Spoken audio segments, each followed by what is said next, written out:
It hit me like some Los Angeles police officers beating a black guy named Rodney. I know the secret. By the power of Grayskull, I know what's going on. What a bunch of dickheads the Democrats are. I said it in my last video, and it just hit me how obvious it is.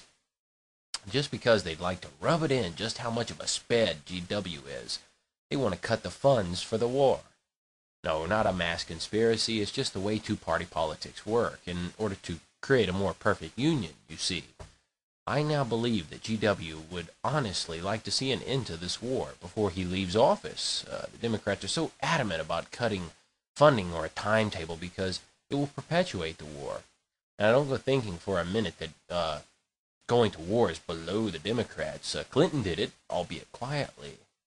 Should a premature withdrawal occur now, like I said in the other video, would create a haven for terrorists after the Civil War ends and they once again can share a common enemy, the U.S. and Israel.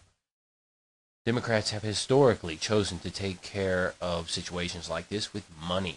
Every situation, for that matter. They think that money can solve literally every problem mankind has. To me, though, money is a rather novel concept when dealing with geopolitical issues. Same reason taxes go up under Dems and everyone blames them for welfare. Well, it's all true. They refuse to get their hands dirty, always saving face, never taking responsibility, shifting accountability, even amongst themselves. It's great to be able, at the end of the day, to say that you have generously given monetarily, even though you completely fucked up by never taking your hands out of your pockets. Looks good on paper, in other words. I have little doubt that most people who claim one side or the other are just agreeing with the ideals of their respective parties, and I respect that to some degree. I find it unfortunate, though, that they can't seem to understand the true nature of these politicians.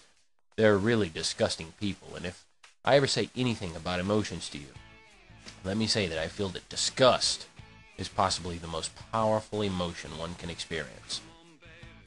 But hey, someone's got to run the country, right? I often find myself torn between the merit of a so-called democracy with its disgusting, fake, plastic politicians and the downside of an absolute dictatorship run by a single greedy individual who isn't afraid to be themselves and has everything to lose. Look at us, we're beautiful.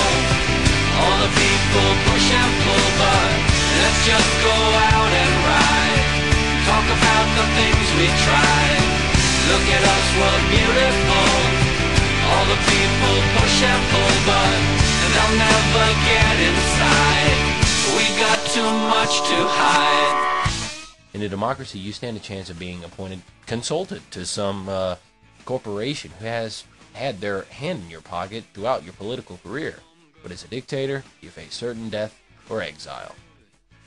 I'm a man of reason, and no matter how sticky shit gets, I will always fare better armed with the truth, no matter how fucked up it may be.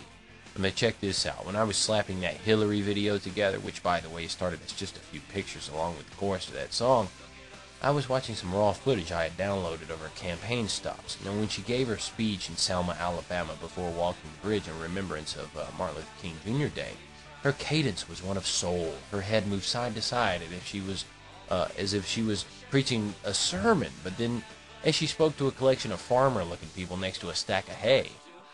As I featured in the video, she clearly has a Midwestern accent and actually says, y'all.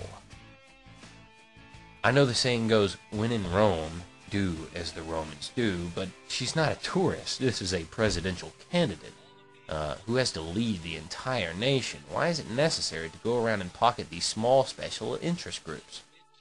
Because of people like Al Sharpton, who has media following him like attorneys chasing ambulances. Special interest groups are eccentric. They tend to draw attention as well as ridicule, which gets the front page. The most valuable advertising in the world. Sure, the majority of America may not like Al Sharpton or Jesse Jackson or that broad who heads up the feminist groups, but if they say your name on TV, you're famous, if only for a few minutes. Companies and political campaigns spend millions of dollars for TV advertising, but some of them simply choose to cause trouble. There is no such thing as negative publicity. So basically what I'm saying is that the Dems, or rather the system upon which they rely, is dictating a humiliation of the highest degree for the Republicans should it become necessary to initiate a military strike on Iraq after a Democrat is in office. They will do it with much fanfare and say, "We did what Georgia couldn't." And Americans will forget that they insisted upon cutting his funds and refusing to participate. Indeed, just as guilty as George W. Bush. They voted for the war in the first place. I don't give a flying fuck how much they regret it. They are aggressively two-faced and self-serving. Currently, though, I cannot be an advocate, but Ron Paul, best thing we got going. Man, I hate politicians. I wanted to throw in how disappointed I was in the reaction for the For Salvador Dali video. I'm proud of it. Peace all.